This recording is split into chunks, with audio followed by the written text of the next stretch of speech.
আগামী 30 বছর যদি বিশ্বে কোনো তেল নাও থাকে, ওরা চলতে পারবে, প্লেন উড়াইতে পারবে। ওদের মিলস বন্ধ হবে না, ফ্যাক্টরি বন্ধ হবে না, ওদের ইন্টারনেট সেকশন বন্ধ হবে না, বিদ্যুৎ বন্ধ হবে না, ওদের কোনো কিছুই বন্ধ হবে না, কোনো প্রযুক্তি বন্ধ হবে না। এত তেল তারা এখন রিজার্ভ করলো কি দিয়ে? ওর দেশে ছাপানো বিনামূল্যের ডলার দিয়ে। এবং সেই ডলারটা আমরা নিলাম, নিয়ে আমরা মাশাআল্লাহ অট্টালিকা নির্মাণ করলাম, আর মনে করলাম যে মাশাআল্লাহ আমি তো খুব ধনী হয়ে গেলাম, সমৃদ্ধি অর্জন করলো। এরপরে তারা আরবদেরকে বুঝালো, ইয়া শাইখ, আরবদেরকে বুঝালো, হাবিবি, ইয়া হাবিবি, কাছে আসেন, শোনেন, আমরা আপনাদের কাছে তেল আছে, আপনারা তো তেল বয়কট করে দিয়েছেন, আর তেল ছাড়া তো আমাদের যুদ্ধ বিমান ফ্লাই করছে না। তেল কাদেরকে দিয়েছে আল্লাহ পাক? মিডল ইস্টে আরবকে দিয়েছে, ঠিক আছে। এখন হাবিবিকে বলা হচ্ছে যে আপনারা তো তেল বয়কট করে দিলেন। এটা করেছিল বাদশাহ ফয়সাল, বলেন রাহিমাহুল্লাহ। উনি একজন সাহসী নেতা ছিলেন, এই জন্যই তাকে গুপ্ত হত্যা করা হয়েছে। সাহসী যারা, তাদেরকে গুপ্ত হত্যা করে এদের একটা সুন্নত, এটা মাথায় রাখবেন। খুব ট্যালেন্টেড একজন দেখবেন, খুব ট্যালেন্টেড একজন বিজ্ঞানী দেখবেন, হঠাৎ নাই তাবাস করে মিসাইল এসে পড়ে গেল। এমন সূক্ষ্ম স্নাইপার দূর থেকে 12,000 কিলোমিটার দূর থেকে মেরে দিলে আপনার কলিজার মধ্যে ফেলে গেল। এগুলো জেনে বুঝেই আমরা প্রতিদিন সকাল করি, সন্ধ্যা করি, আলহামদুলিল্লাহ। কারণ অ্যাটলিস্ট আপনাকে তো জানতে হবে। জেনে নেন, পরে আপনারা চিন্তা করবেন যে কিভাবে লাইফ লিড করবেন। ফাযাক্কির ইন্নামা আনতা মুযাক্কির, আপনি উপদেশ দিন, শুধু আপনি উপদেশ দাতা। লাস্তা আলাইহিম বিমুসাইতির। ফাযাক্কির ইন নাফাআতিয যিকরা সায়াযাক্কারু মা ইয়াখশা, যারা আল্লাহকে ভয় করে তারা ফিরে আসবে ইনশাআল্লাহ। তো যেটা বলছিলাম, বাদশা ফয়সাল একদম বয়কট করে দিলেন। এবার ওরা এসে বুঝাচ্ছে যে তেল ছাড়া তো আমাদের চলছে না। এদিকে ওদের ডলারের মান কমে যাচ্ছে, মুদ্রাস্ফীতি হচ্ছে, ইনফ্লেশন হচ্ছে। এখন তারা বোঝালো যে ঠিক আছে, একটা চুক্তি করা যাক। যুবকরা ভালো করে শোনেন, এগুলো জানেন না বলেই অনেক সময় আপনি সহি বলে সহি ভুল পথে যাচ্ছেন ভাই। সহি পথেই যাচ্ছেন, বাট এটা সহি ভুল হয়ে যাচ্ছে। ওরা বুঝাতে পারছি? সহিহের আড়ালে একটা মারাত্মক জয়ীফার জাল আকীদা আছে, এটা আপনার সামনে সহি দিয়ে ঢেকে দেওয়া হয়েছে, বুঝতে পারতেছেন না। এই জায়গাটাকে ভালো করে বোঝেন। যখন উম্মতের সাথে কেউ গাদ্দারি করে তখন সে সহি থাকে না। উম্মতের সাথে কেউ যদি গাদ্দারি করে তখন সে কি থাকে না? সহি থাকে না। এখন আসেন, আমি ধর্মতাত্ত্বিক কথা বলছি আগে। এখানে বাদশা ফয়সাল তাকে কনভিন্স করা হলো, ঠিক আছে আমরা তেল কিনবো, আপনাদের কাছ থেকে কিনবো, আপনাদের গলফ কান্ট্রি যেগুলো আছে এদের কাছ থেকে কিনবো, তবে একটা শর্ত, আপনারা তেল বিক্রি করবেন শুধু মার্কিন ডলারে, অন্য কোনো কারেন্সিতে তেল বিক্রি করতে পারবেন না। বলেন নাউজুবিল্লাহ। আপনি বাংলাদেশ গভর্নমেন্ট যদি গিয়ে এক ব্রিফকেসের মধ্যে 1 কোটি টাকা নিয়ে যায়, বুঝেন কথা, বুঝতে পারতেছেন? 1 কোটি টাকা আমাদের টাকা নিয়ে গিয়ে যদি বলে শেখ হাবিবি আমাকে তেল দাও, ওরা বলবে তেল দিতে পারবো না, খালাস, কুল্লু খালাস, এখান থেকে বের হও। কথা বুঝতে পারেন নাই? 1 কোটি কি দিবেন? টাকা, তেল দিবে না, লিখে নেন, দিবে না। কিন্তু সেই 1 কোটি টাকাকে যদি আপনি ডলারে কনভার্ট করেন, ওটাকে ডলার দিয়ে কনভার্ট করেন, করে যদি বলেন হাবিবি তেল, তখন বলবে যে আসো তাআলিলাহি, তেল নিয়ে যাও, খালাস, কুল্লু খালাস। কথা বুঝতে পারছেন? তেল বিক্রি করব শুধুমাত্র ডলার দিয়ে, ডলার ছাড়া অন্য কোনো কারেন্সিতে তেল বিক্রি করতে পারবো না। এইটা পশ্চিমারা আরবদের সাথে একটা সন্ধি করলো, আর কি চুক্তি করলো। এই চুক্তির নাম হলো পেট্রো ডলার মনিটরি সিস্টেম। বুঝতে পারলাম? Petro dollar monetary system. এর বদৌলতে আরবের মরুভূমি হয়ে গেল এখন একদম অট্টালিকার প্রাসাদ। বোঝা যায়?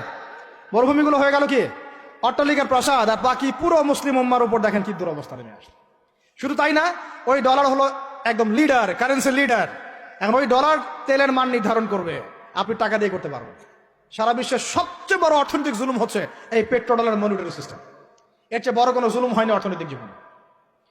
এখন অনেক ওলামায়ে কেরাম আছেন আপনারা এখানে, আমি জানি উপস্থিত, আপনারা একটু ফিকহের কিতাবগুলো মোতালা করে আমাদেরকে একটা ফতোয়া দিয়েন যে এরকম মনিটরি সিস্টেম প্রণয়ন করা জায়েজ না জায়েজ।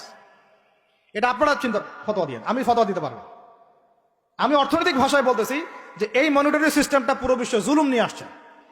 এখন আদতে, এখন শোনেন এই অংশটুকু শোনেন, তারপরে আমি শেষের দিকে চলে আসতেছি। আদতে এতে পশ্চিমাদের লাভ কি হয়েছে শোনেন।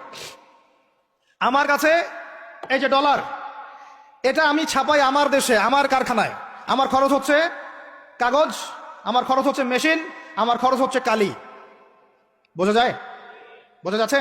আচ্ছা, এখন সেটা আমি বানালাম, ছাপালাম, গিয়ে আমি আরবকে দিলাম, তেল দাও। ওরা এই কাগজের টাকাটা নিল, নিয়ে রিজার্ভ করলো, করে মূল যে তেল, এই তেলটা মনে করেন তেল বা সোনা, তেল বা সোনা, একই কথা, কারণ সোনার ফাংশন প্লে করছে এখন তেল। এখন তো যেহেতু গোল্ড দিনার নাই, দিরহাম নাই, এই তেলটা তারা নিয়ে ওদের দেশের আন্ডারগ্রাউন্ডে বাংকার আছে, গ্যালনকে গ্যালন তেল রিজার্ভ করতে থাকলো। এমন ভাবে রিজার্ভ করতে থাকলো যে বিগত আগামী 30 বছর যদি বিশ্বে কোনো তেল নাও থাকে, ওরা চলতে পারবে, প্লেন উড়াইতে পারবে। ওদের মিলস বন্ধ হবে না, ফ্যাক্টরি বন্ধ হবে না, ওদের ইন্টারনেট সেকশন বন্ধ হবে না, বিদ্যুৎ বন্ধ হবে না, ওদের কোনো কিছুই বন্ধ হবে না, কোনো প্রযুক্তি বন্ধ হবে না। এত তেল তারা এখন রিজার্ভ করলো কি দিয়ে? ওর দেশে ছাপানো বিনামূল্যের ডলার দিয়ে। এবং সেই ডলারটা আমরা নিয়ে আমরা মাশাআল্লাহ অট্টালিকা নির্মাণ করলাম, আর মনে করলাম যে মাশাআল্লাহ আমি তো খুব ধনী হয়ে গেলাম, সমৃদ্ধি অর্জন করলাম। আদতে এখানে পশ্চিমাদের সবই লাভ। আমরা বলি না যা লাউ তাই কদু, সরি, আমরা বলি আম গেল সালাও গেল, তাই না? এখানে আমও তাদের, সালাও তাদের।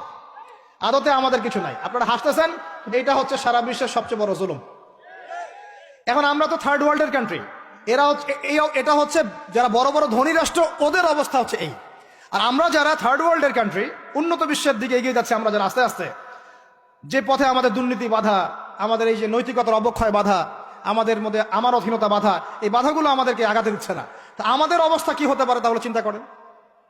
এখন আমরা এই জায়গায় আছি, এই জায়গায় বসে বসে আপনি মনে করছেন যে আপনি মাশাআল্লাহ খুব পাক্কা মুসল্লি, হালাল খাচ্ছেন, নামাজ পড়তেছেন, তাহাজ্জুদ গোজার, জান্নাত কিনে নিয়েছেন মাশাআল্লাহ। অথচ আপনার অর্থনীতি সুদভিত্তিক, এবং এই সুদভিত্তিক অর্থনীতির আন্ডারে থেকে কোনো বেসরকারি ব্যাংক পর্যন্ত 100% সুদমুক্ত সিস্টেম দিতে পারবে না। ফুল স্টপ, খালাস। আর এর উপরে আবার আছে ঘুষ, তার উপরে আবার আছে দুর্নীতি, তার উপরে আপনারা আবার মাপে কম দিচ্ছেন, তার উপর আবার পণ্য মজুত করছেন, মার্কেটে ইচ্ছাকৃতভাবে প্রাইস বাড়ায় দিচ্ছেন, এই কাজগুলো করছেন। আমি শিক্ষিত একটা সমাজ পেয়েছি বলে কথাগুলো এভাবে মাহফিলে বললাম। এগুলো মাহফিলে কিন্তু আলোচনা হয় না। এগুলো কি মাহফিল আলোচনা হয়? আমরা বিশ্বাস করি গাজীপুরের শহরের মানুষ, সব ঢাকার মানুষ, আপনারা সব বুঝেন, ইন্টেলেকচুয়াল অডিয়েন্স আছেন এখানে। এই কথাগুলো খোলামেলা বলার কারণেই ওদের দ্বারা পালিত কিছু তথাকথিত শায়েখ আমার উপর খুব ক্ষিপ্ত। এর আকীদা ঠিক না, এর মানহাজ ঠিক না, লেকচার শোনা যাবে না, ইত্যাদি ইত্যাদি। ঠিক আছে, আমারটা শোনার দরকার নেই, তোমাকে শুনতে কে বলছে? তোমার শোনার ইচ্ছা করে না, তুমি শুনিও না। যাদের শোনার ইচ্ছা তারা শুনবে ইনশাল্লাহ। আর তোমার মতো কিছু মুনাফিক না শুনলে আমার কিছু যায়ও আসে না। ইনশাল্লাহ মুমিনরা যারা, তারা শুনবে, বুঝবে, ইনশাল্লাহ ওরাই প্রজন্ম করবে ইনশাল্লাহ। আর আমাদের ভুল হতে পারে, ভুল হলে সেটা ওলামায়ে কেরাম সংশোধন করবেন। ওলামায়ে কেরাম যদি আমাদেরকে বলেন এটা ভুল হয়েছে, অবশ্যই মাথা পেতে নেব ইনশাল্লাহ। আমরা আলেম ওলামার বাইরে নয়, ওলামায়ে মুহাক্কিকের বাইরে নয়। তাহলে আপনাকে কি আমি ভিতরে চোখ দিয়ে পুরো বিশ্বের রাজনীতি বোঝাতে পেরেছি? পুরো বিশ্বের অর্থনীতি বোঝাতে পেরেছি?